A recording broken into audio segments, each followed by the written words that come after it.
one of the big things that we'll have to do is to come to terms with the fact that there are different translations of the Bible. There are different translations of Tanakh. And unless, of course, you have the ability to read Tanakh in Hebrew and you have a good sense of Hebrew, you're going to have to rely on an English version of the Tanakh. And that's not a bad thing, because what you have is huge amounts of scholarship behind every English translation.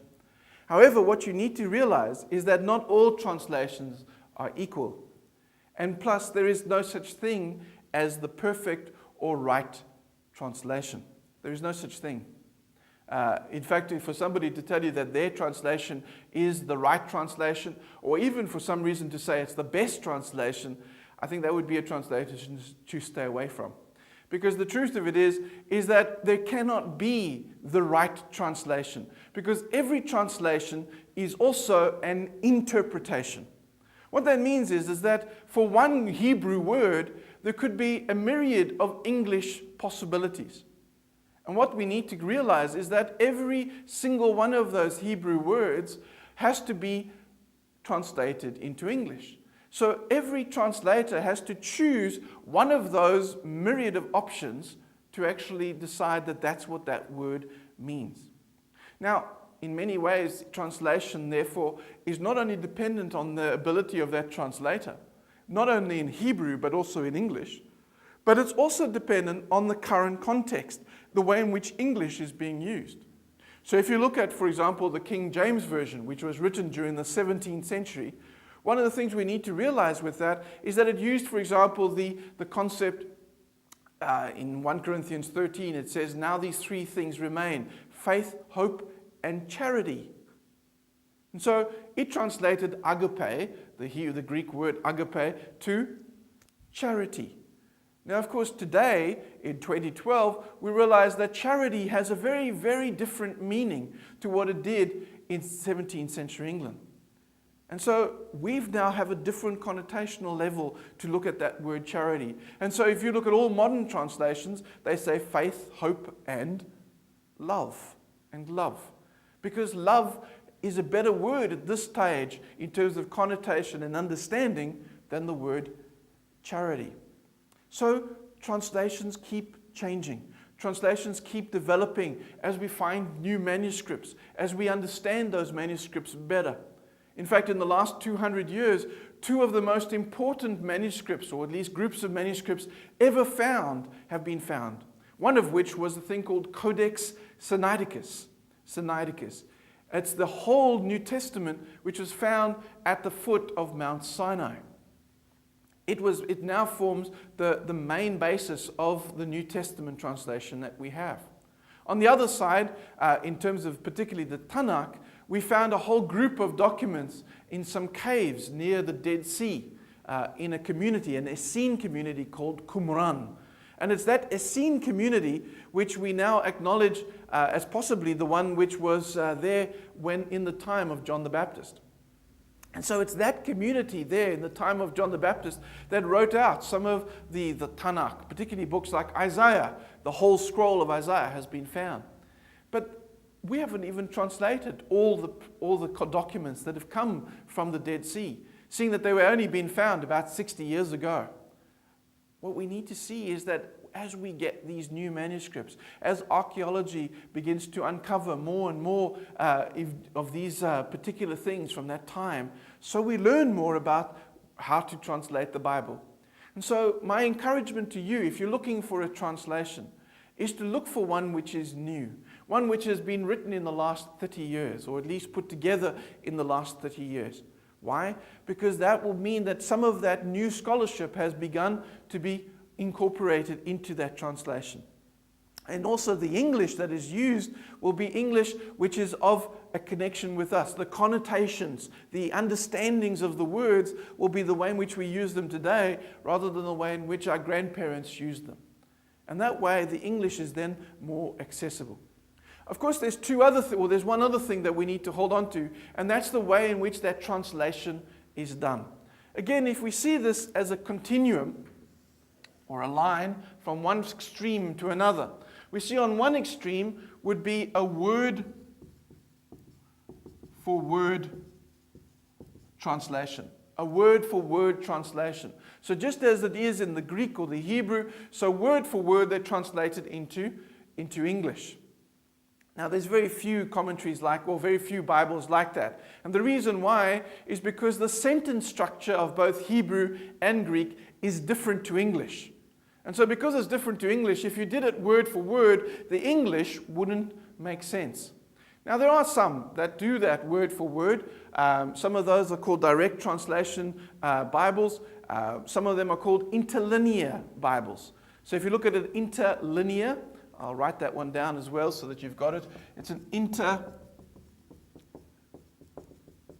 interlinear, and it means between the lines. And what it means is that they often give you the Greek or the Hebrew, and then they put the English word under each Hebrew or Greek word. But of course, reading those are very difficult because you've got to keep on moving the sentence around, or at least the words around, in order to make sense in English. So word for word sounds good, but doesn't really work if you're wanting to read it in an English Bible. On the other side, what you have is a paraphrase. Now, in a paraphrase, you're not all that interested whether or not it's in word order or even if the same words are used. What you're concerned about is getting the meaning across, the purpose across. Now, you can see straight away that if they're looking for meaning, then that's already a process of exegesis. It means that paraphrasers have already gone through the process of exegesis. Somebody has looked at the Hebrew or the Greek sentence and has gone, what are they trying to say here? And then what they've done is they've then taken that meaning and put it into English. Now, of course, they could be wrong in terms of that interpretation. They could have got that interpretation incorrect, or at least maybe not completely correct. And what they also do is they take away some of the opportunity for you as the reader to work out your own exegesis, to work out your own explanation or your own interpretation. And so often paraphrases are really easy to read. They're easier to read, they've got lovely English, they may even have a storytelling perspective. But often they've already told you what the story is. They've already given you access to the meaning, but a meaning which they've come up with. One of the best paraphrases around is a particular book, a particular version of the whole Bible called The Message. The Message. It was written by a single individual. His name is Eugene Peterson, a Presbyterian minister. And what he decided to do was to paraphrase the whole Old Testament, or the Tanakh, and the New Testament, and put them together in a way that would be accessible even to, as he put it once, to truck drivers. That anybody reading the Message would be inspired and encouraged and have a connection in terms of his devotional life with God. But even Eugene Peterson never expected the Message to be used for study purposes. The Message rather was there for devotional purposes, for growing our devotional and connection life with God. If we want to get closer to word for word, is how we get closer to for studying, when we want to study the Bible. And they're all the new versions, so the versions that have come out in roughly the last 40 to 30 or 30 to 40 years. And so these would include things like the NIV, or the New International Version, the NRSV, or the New Revised Standard Version, and then the NASB, or the New American Standard Bible, the ESV, which is the English Standard Version. All of those are good Bibles. They're good translations. Some are better at some parts than at others. Some are easier to understand than others. But all of them have a closer connection to the original Hebrew or Greek. What they're trying to do is to give more of a direct connection between the words and the translation. Now, for some of you, English won't be your first language. And because English isn't your first language, some of these translations might be more difficult to understand. And so because of that, what they did was they developed what they call easy English versions. Versions of the English Bible which were made particularly for people who weren't English speaking. One of the earliest ones of these is the Good News Bible. The Good News Bible. But just like the King James Version now, it's a little dated.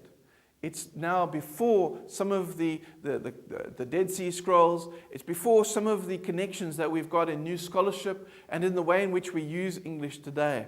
And so because of that, it's no longer quite as useful as it was in terms of giving you some information. Unfortunately, sometimes making the Bible simpler also involves a certain amount of paraphrasing. And so because it's got a certain amount of paraphrasing in it, it loses some of the mystery, it loses some of the difficulty in interpretation, which we need in order to be able to really do some study. However, one of the versions is the CEV, which is the Contemporary English Version. And that's quite a good version, but always reminding oneself that it is an easy English version. And as such, it's going to be one which is not connected to the rest of it.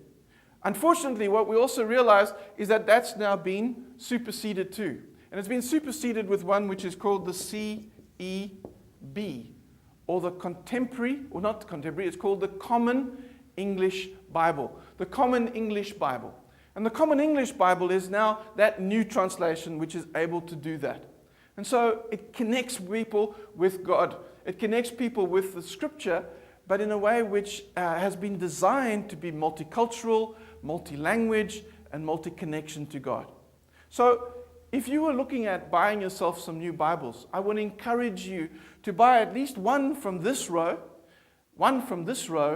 and possibly one from this row. And what that does is it gives you a good background to the English versions. I'd also encourage you to make sure that you have a full Bible, both Tanakh and Newer Testament, connected to your particular language, whatever your first language is, so that you have that as well. Of course, the ultimate would be to actually learn Hebrew and Greek, and by virtue of that, being able to then look at the Bible in its original text, and so be able to use that. But for most of us, that's too far a bridge to travel. This might be a little closer.